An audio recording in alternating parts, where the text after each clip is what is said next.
Well, everything is relative. From the fine material realm, you have lifespans of hundreds of great eons. The human realm, just human years. Celestial realm, celestial years.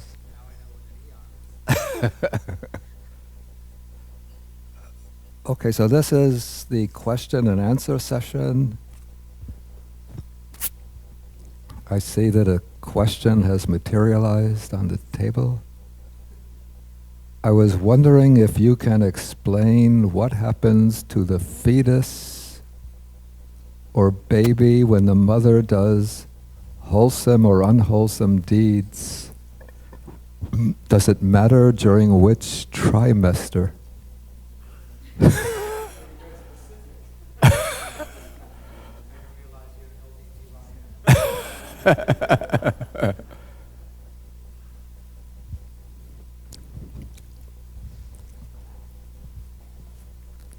Well, I think the baby has its own karma. The mother creates her own karma. So I would think that if the mother does wholesome deeds, it would create in her a joyful, pleasant, wholesome state of mind. And then there's a type of matter, which we'll see come across tomorrow. It's called material form, which is produced by mind. So mind is one of the causes for material phenomena. So I would think that if the mother engages in unwholesome deeds, it would create kinds of material formations which are aroused by the unwholesome deeds, and that could affect the physical development of the baby. It doesn't mean that the mother's unwholesome deeds are going to pass on to the baby. So the baby has its karma, the mother has her karma. But the unwholesome actions of the mother will create this material formations produced by mind, which could have a detrimental effect on the health of the baby. Whereas if, in contrast, if the mother does wholesome deeds, like if she has a mind of loving kindness, she has devotion, spiritual devotion, in the case of a Buddhist, to the Buddha, Dharma, Sangha. She observes precepts, practices generosity. All of this will this will be the expression of wholesome states of mind, and those wholesome states of mind will produce the type of material formations produced by mind, which are now being produced by the wholesome mind. So that will have, I think, a beneficial impact on the healthy development of the baby. But as I said, in terms of the mental process, the deeds, the thoughts of the mother don't pass directly into the mind of the baby, the fetus.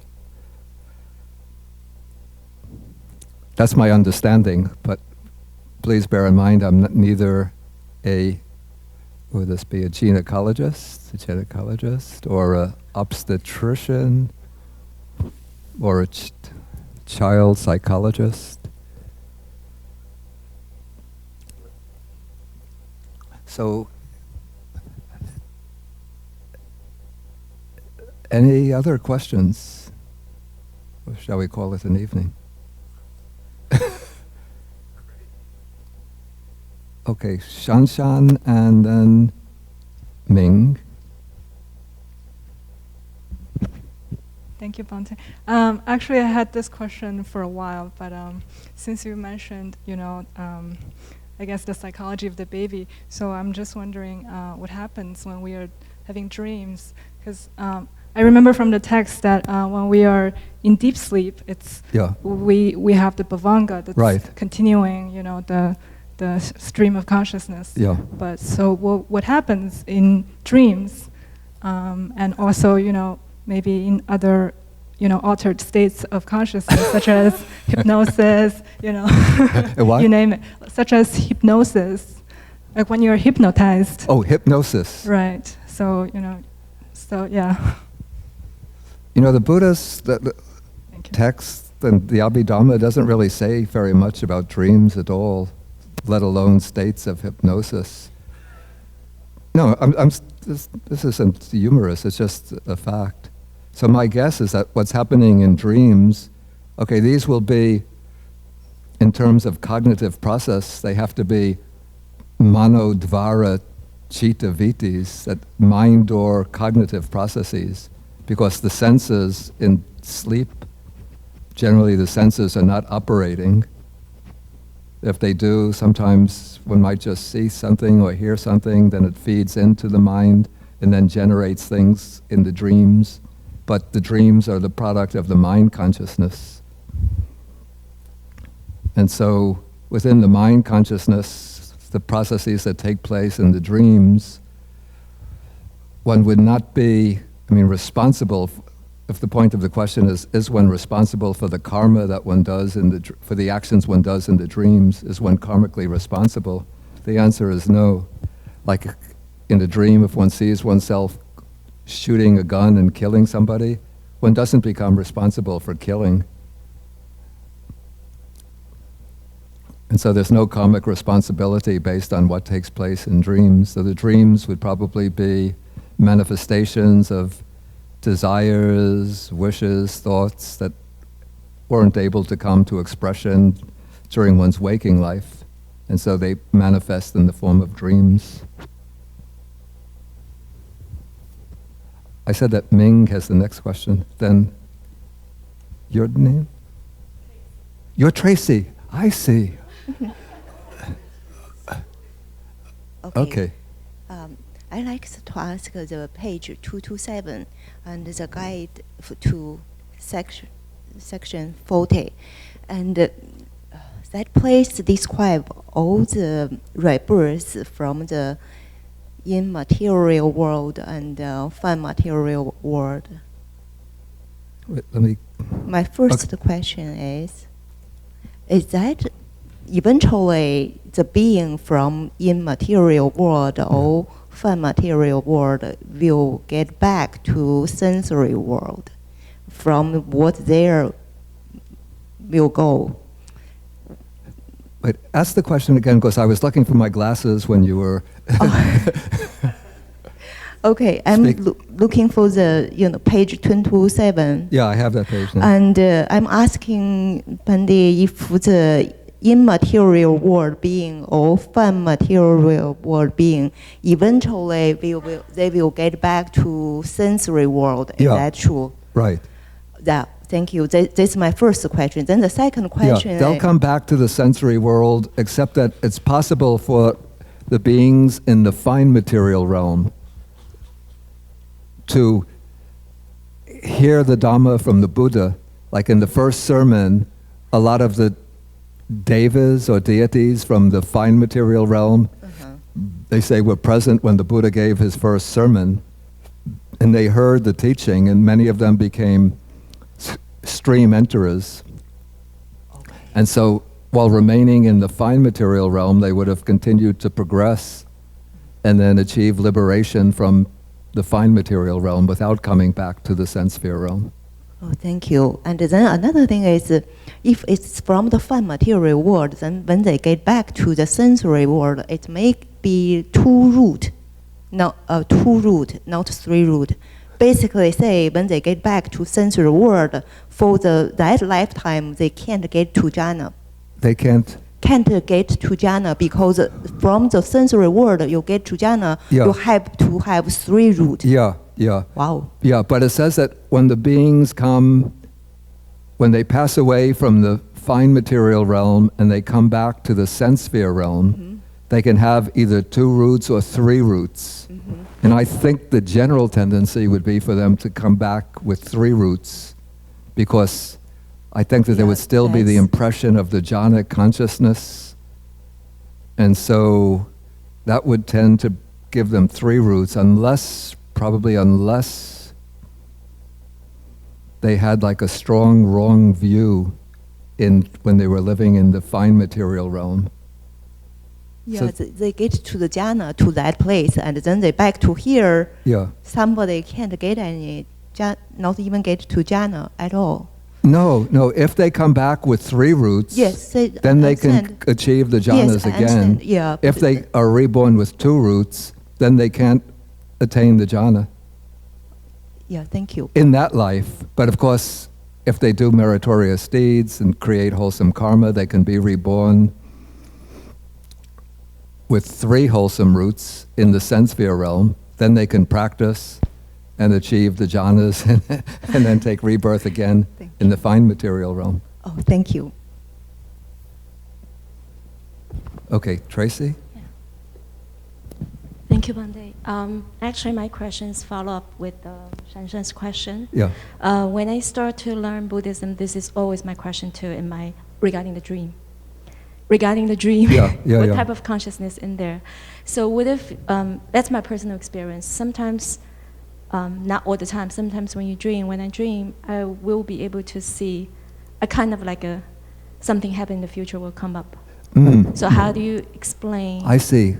A kind of foreknowledge in the Right. dream of what's going to happen in the Right. future. Yeah. You know, I don't know how to explain that. I guess that the mind just has some kind of, we call it clairvoyant or a capacity for foreknowledge. I don't know how to explain this. It just happens. It will happen. That's Yeah. actually, Yeah. it's not superstitious, right? It's I don't think just it's superstitious. I've actually had some experiences a little bit like that too. Okay. Like back on the night of November 21st, this is, of course, we know this date, November 21st, 1963, I had a dream that I was wandering through a cemetery, and then I came across a gravestone which had the initials FDR. FDR is known to people, Americans from the older generation, Franklin Delano Roosevelt. Now the reason I know this is November 21st is because on November 22nd, JFK, John F. Kennedy, was assassinated. So it seems like my walking through the cemetery and then coming across the gravestone of another president, you know, from several decades earlier, who was known by 3 initials, was a foreshadow of the assassination of John Kennedy, JFK, the next day. But how to explain this in Dharma terms, I don't know. It's just that the mind probably has many of these potential capacities which are blocked by our ordinary involvement with the data of this world. Yeah, that's probably my wrong view regarding the receiving the data in the universe as a brain-wise. So probably something really happened, it's just we didn't know because Yeah. you did not find it out in person. Yeah. So certain type of information or data really eventually will get to you because you have certain channel between them. Yeah. Is that yeah. possible? Yeah, that's possible. Okay. Yeah. Thank you.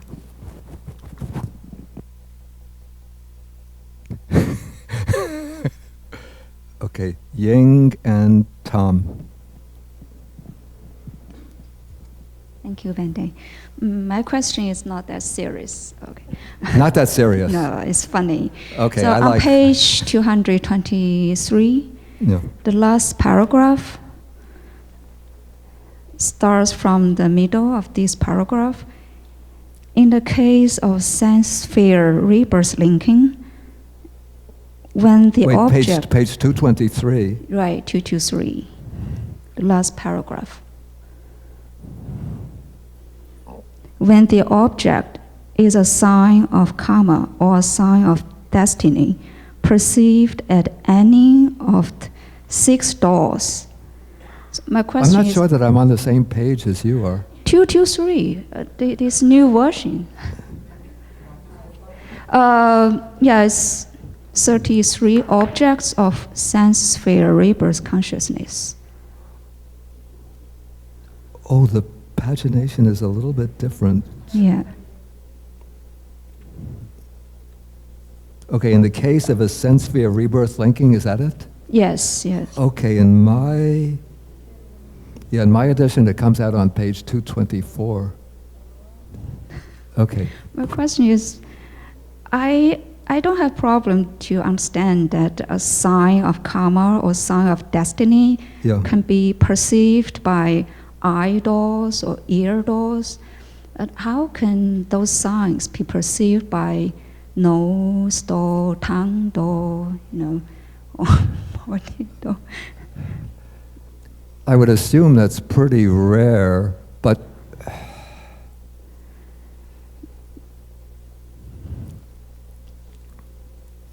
let us take somebody. Oh, okay. Okay, the sign of karma, sign of destiny. Okay, let us take a devout person who often makes offerings to the Buddha, and then this person delights in purchasing very rare, beautifully fragrant incense and making offerings to the Buddha. That's even not that difficult. How about the tongue doors or body doors? Maybe a person who, I don't know. They tasted chocolate, and they're destined to be born in Switzerland. Let's just say it's possible. I can't think of specific examples, but if you use your imagination, you could probably think of some.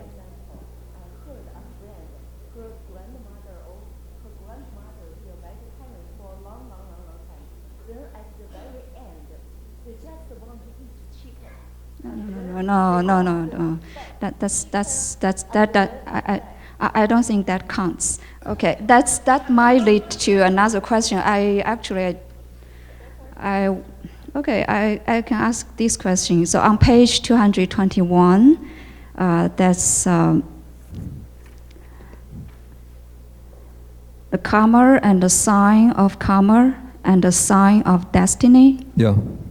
Who perceive those signs?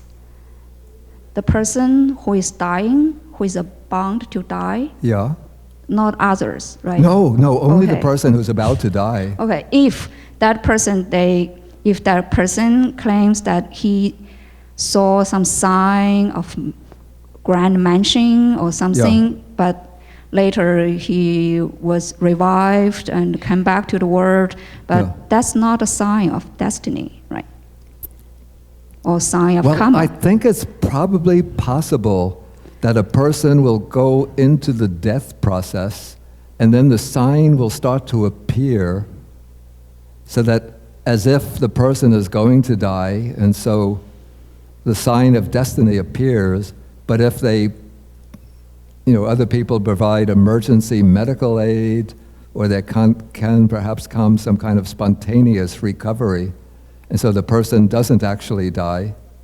So in that case, they're starting to get the sign of destiny, but because they don't go to the full death process, then when they recover ordinary consciousness, then the sign of destiny will disappear. Okay. So they'll just say that they had a vision of a celestial mansion, or maybe frightful fires and demons. Okay, thank you. So maybe the near-death experiences are like this. Okay, I said Tom can have a question. Bhante, I have a similar question regarding the sign of destiny. Yeah.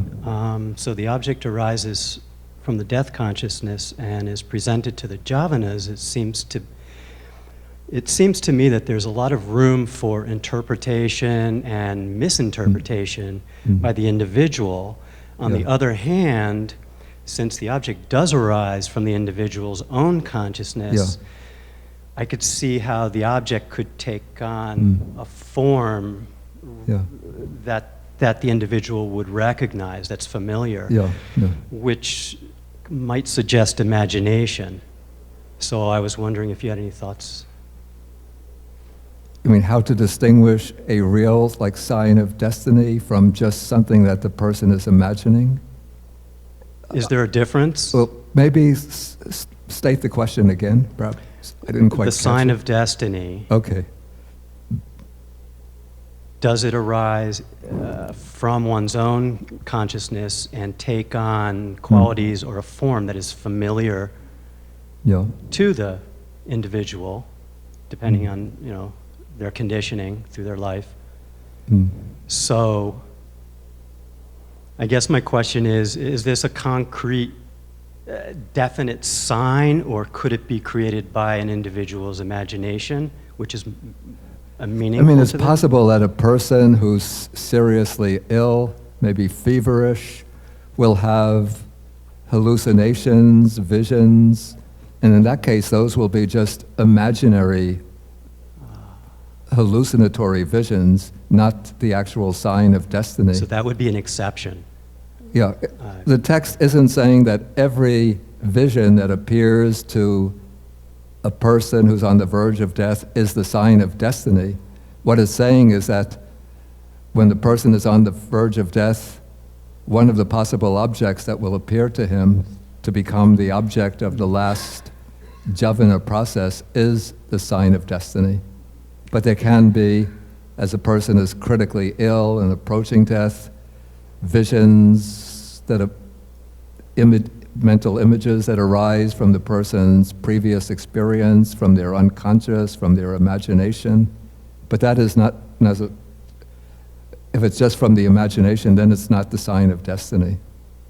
Okay, but it's also possible, like from near-death experiences, reports, it's also very possible that an individual does see a sign, a real sign of destiny, but cannot interpret it properly? I think that's quite possible, Okay. Thank too. you, Bhante.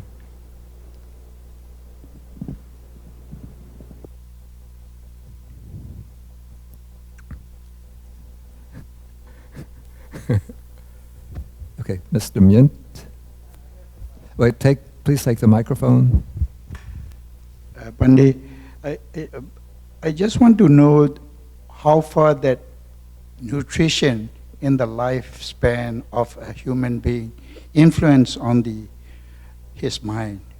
Influences the mind. Mind, right. Even though it is also shown like a nutritional phenomena under this 28 rupa. Yeah. I would say that, I mean, this isn't something that comes within the scope of the Dharma itself, but just from, I don't know whether there have been tests done on this, scientific tests.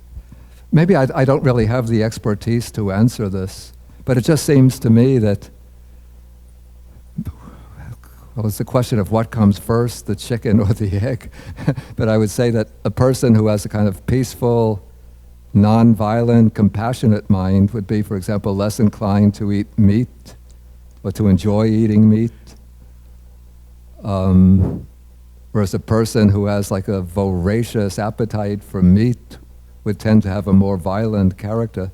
But I'm not sure that this is because the meat is affecting the mind, or just that because the person has a violent temperament that they also enjoy eating meat, a lot of meat. On the eating proteins in different form, Yeah. either routed through the living animals, Yeah, or if not, eating the protein in a raw form, which Yeah. is vegetarian, yeah, becomes a very contentious issue right from both sides. I mean, Yeah. some say that your body growth and Yeah. proper way of thinking can be influenced by not eating protein and eating protein, and some say that why do you want to route it through animals?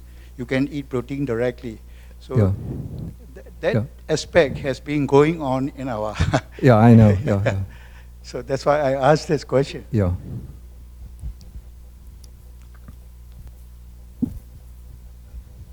Okay, I think Stephen.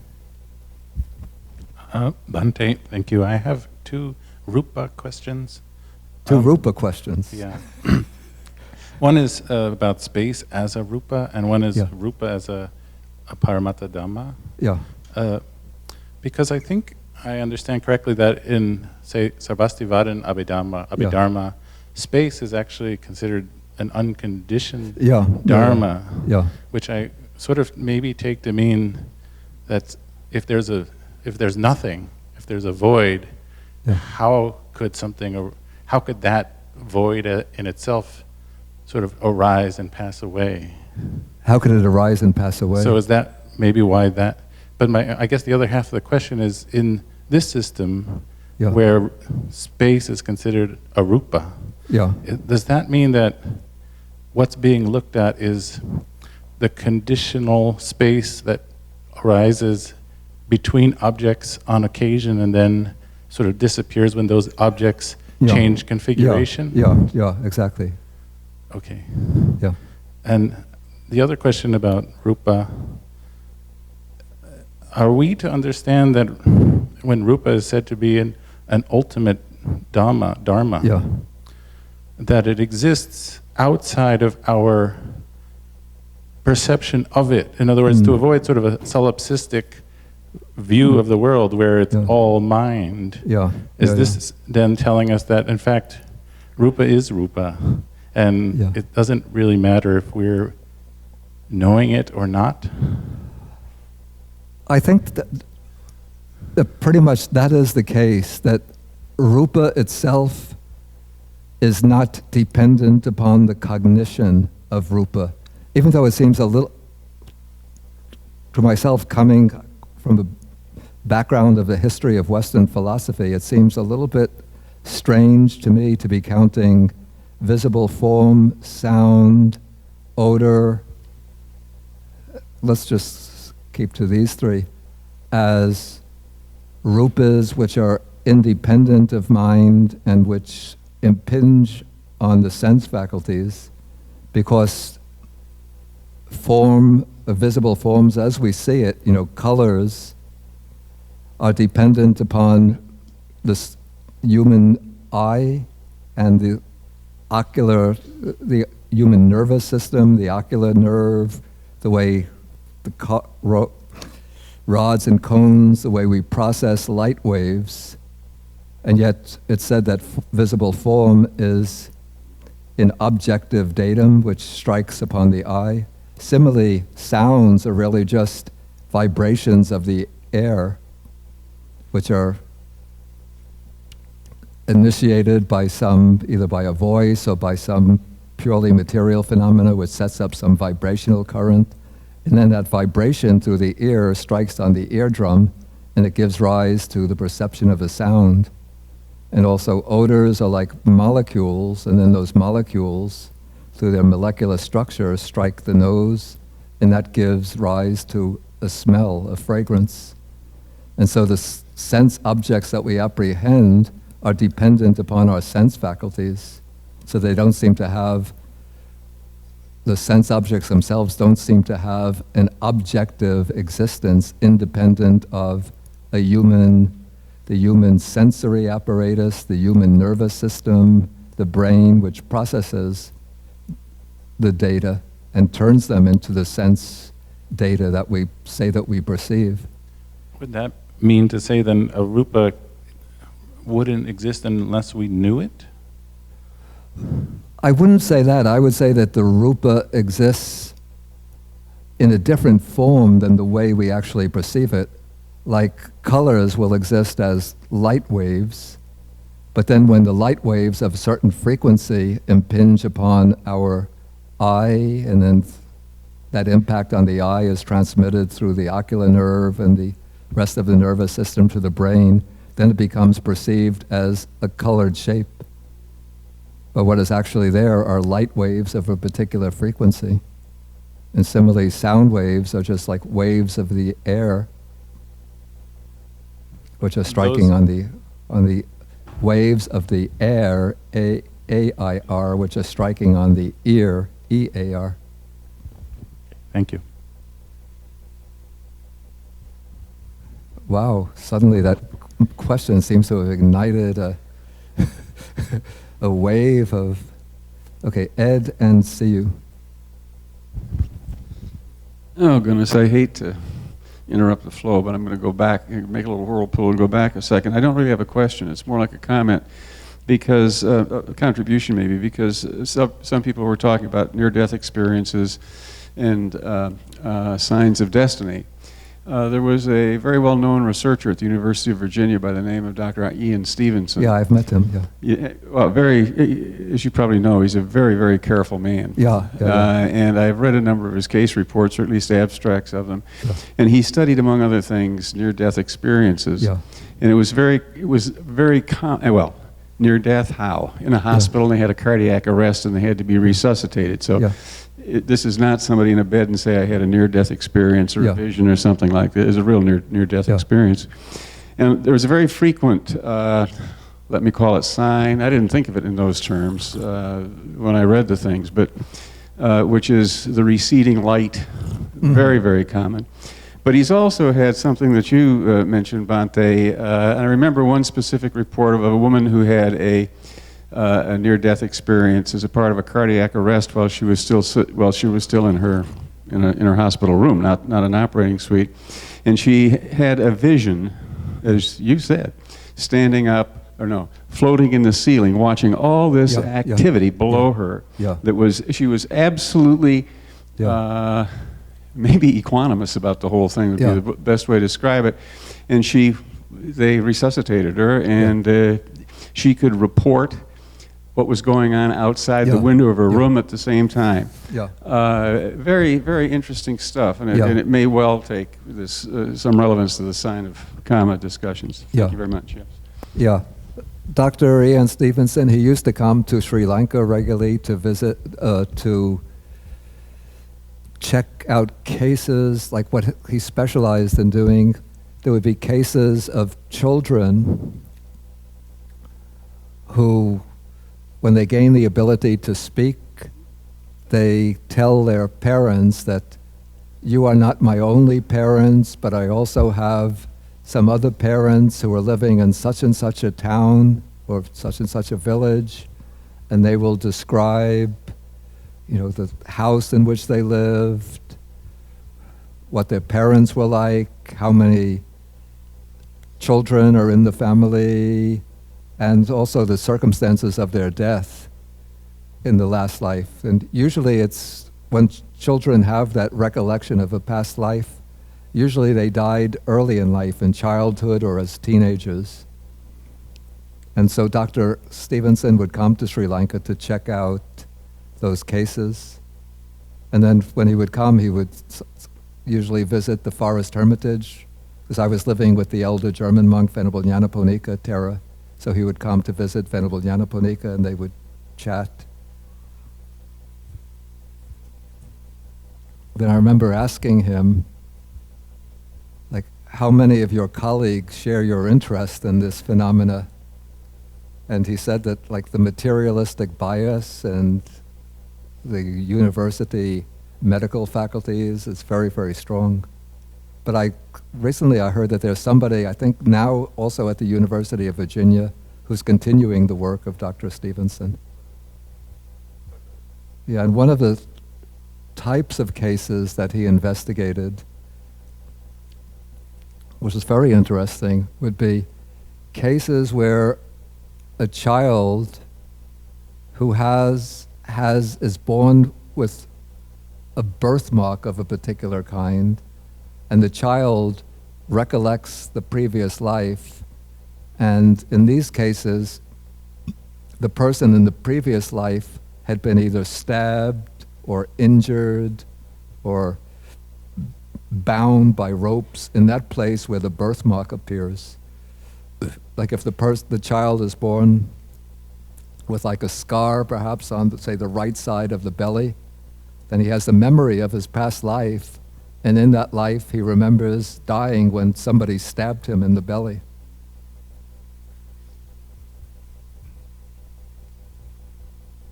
Okay, I think Siyu has the question. Yeah, Bhante, maybe going back to perhaps following on Stephen's question on the space element. So when the mind experiences space element versus the base of nothingness, where where also the mind experiences the concept of non-existence. Yeah. Is there any connection between these two?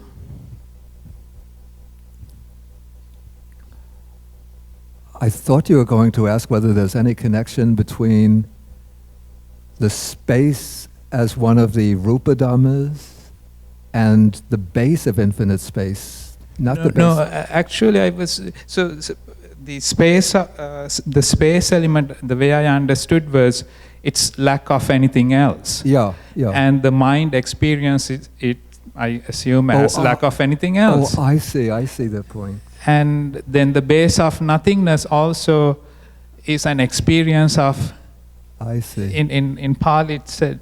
Yeah. Nati bhava panyati. Okay. Nothingness. Okay. Yeah. So I'm wondering whether you can. Is there a connection that's been made? I don't recall coming across a connection mentioned in the text, and so one would have to just reflect on this and see whether one can draw a connection. But I mean, the space that's counted as one of the rupa dhammas, the material phenomena, it's called limited space. And this would be, I guess we don't directly perceive the limited space. What we perceive are the contours of things occupying space. Or we perceive the contours of objects, and then the space is, maybe we could say it's inferred as what's in between, what's not occupied by the solid objects. Yeah, I don't know. It's something that. So, Bhante, then this 28 elements that's been laid out. Yeah. I thought, aren't all those 28 experiential by the mind? Of course, one experiences them by the mind. The question is whether they depend for the mind on their existence, or whether they are things existing which have an objective existence of their own, which we encounter and then experience through the sense faculties, and then through the sense faculties we conceive them and apprehend them by the mind. And so, for example, by way of contrast, a pure illusion is something just perceived by the mind. For example, if one is riding in the car on a flat road on a sunny day, then it looks like there's a puddle of water on the road ahead, you know, this phenomenon. But then as you get close to that area where you saw the puddle of water, nothing is there, it's just the road. So that's pure illusion. So it's something purely perceived by the mind itself, maybe through the impact of some kind of refraction of light waves. I'm not sure of the scientific explanation, but there's nothing like a puddle of water there. But on the other hand, if it's been raining and the rain stops and I'm driving down in the car and I see a puddle of water, then the puddle of water, though I'm perceiving it through my senses and with the mind, but the puddle of water doesn't depend on my mind for its existence. So in this, the example you just gave, is the actual puddle of water made by rain is like the actual space element included in the 28 elements, whereas the mind-made puddle of water is like the empty, the nothingness that the mind experiences.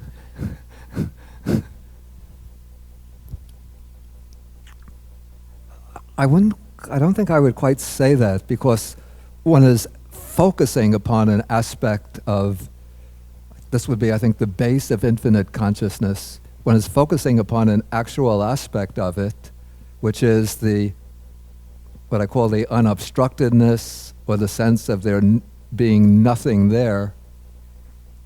And so it's not entirely just like an illusion which is perceived by the mind, but it's considered still a panyati, because that absence of anything there is not an actual entity existing in itself, but it's just the way the mind apprehends the absence of any obstruction or anything. Anyway, those are questions which seem to go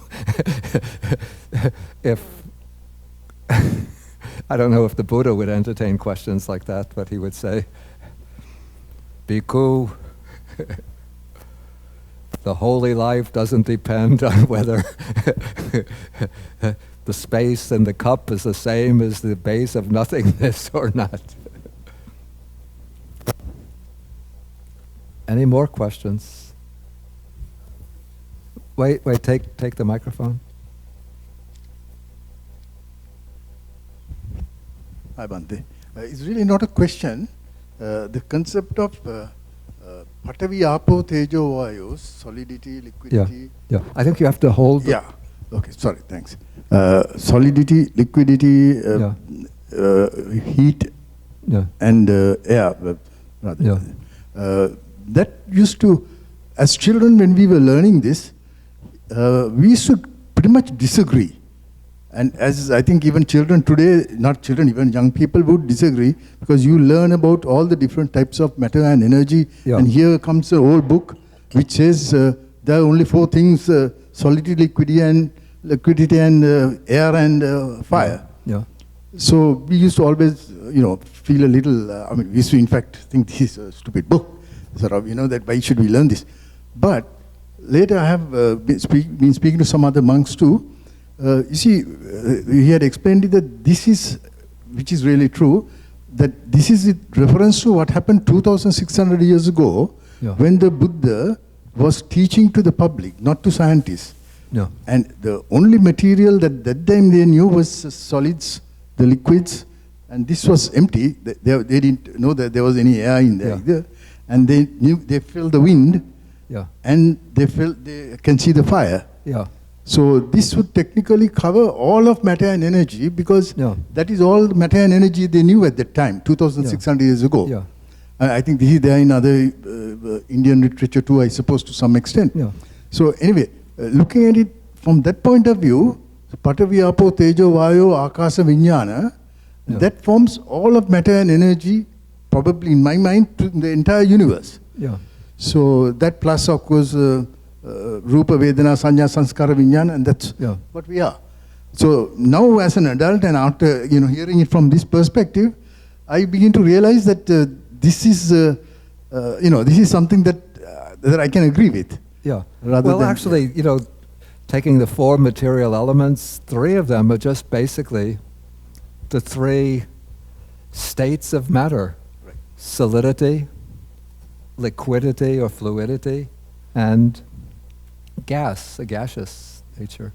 And then the fire element, you could say, is the factor of energy. Heat, So even though, modern chemistry and physics discovers 92, 100, what is it, up to 108 now elements, but those elements will exist in the state of being either solids, liquids, or gases. And different types of energy, electricity, magnetism, and even at that time they had this. And here the book says something else. Thanks.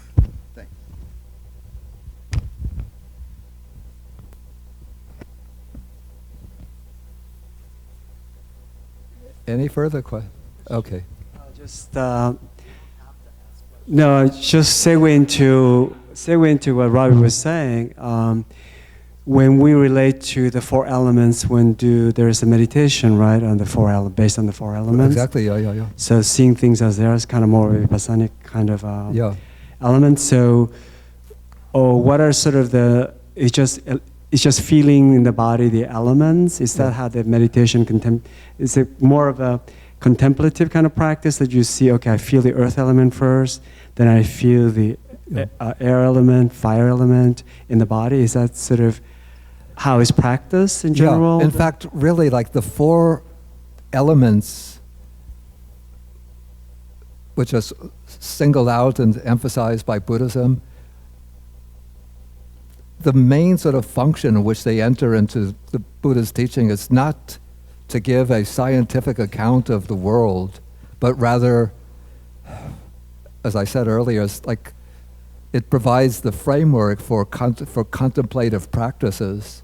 So when one is contemplating the body, one isn't going to be contemplating that the body is a composition of carbon, oxygen, hydrogen, nitrogen, and whatever other chains, molecules enter into the body. but one is contemplating the body as one actually experiences. And as one goes through the body, one experiences it in terms of the solid factors, or the solid dimension of the body, which represents the earth element, the varying degrees of hardness and softness in the body. Then the aspect of liquidity in the body, or if you like, the property of cohesion of matter. Then the heat and coolness of the body. And then the motion, particularly evident in in-breathing and out-breathing. So once we realize that it's just 4 elements, then we just know it's just the 4 elements. It's not really the body as we think is the body, or the self. Yeah. So it's kind of related to the kind of the 5 aggregates in some ways. Yeah. Looking at it in that respect of taking it apart, deconstructing it, so we see truly reality as it is. Yeah. And I think you said very interesting at the beginning that these are more behavioral, which I think is so much more interesting than rather than trying to describe in modern terms of all this complexity of what we know from quantum and physics and all that. So it's more I just wanted to point out more of the practical aspect of the 4 elements. I think it's very useful, actually, isn't it? Yeah. I mean, is there a certain body types or certain temperaments that should focus more on this, or is it on the practice of the 4 elements meditation? How is it practiced in terms of as a monastic or layperson in general? I mean, this is like a big topic in itself.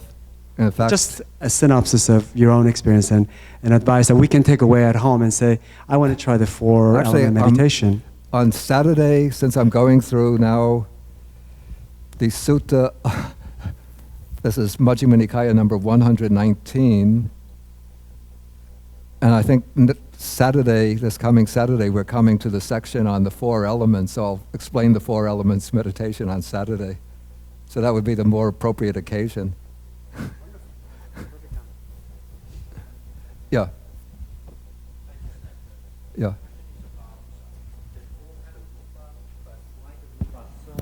Anicca rather than using other term. And then also how we understand the word anicca in here, because it looks like it said anicca will also covering this breaking up the material phenomena. I mean, I just thinking about the word anicca. Yeah, why is the word anicca used there? Yeah, use rupas. There are 4 kind of rupas, right? The rupa will be those 4 stages. In rupa. 4 stages. Yeah. Yeah, production, continuity, and decay, and anicca. So, yeah. So I guess they're taking anicca just. It's a bit strange that they use the word anicca there. They should have. One would expect them to use a word like beta, breaking up, or vinasa, destruction.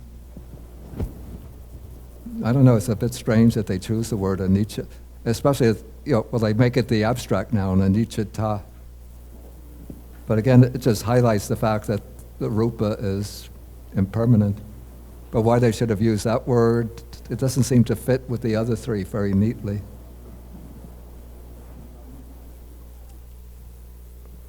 I'm getting a little burnt out, if you haven't noticed. So maybe we could sit quietly for a while and then call it a day or night.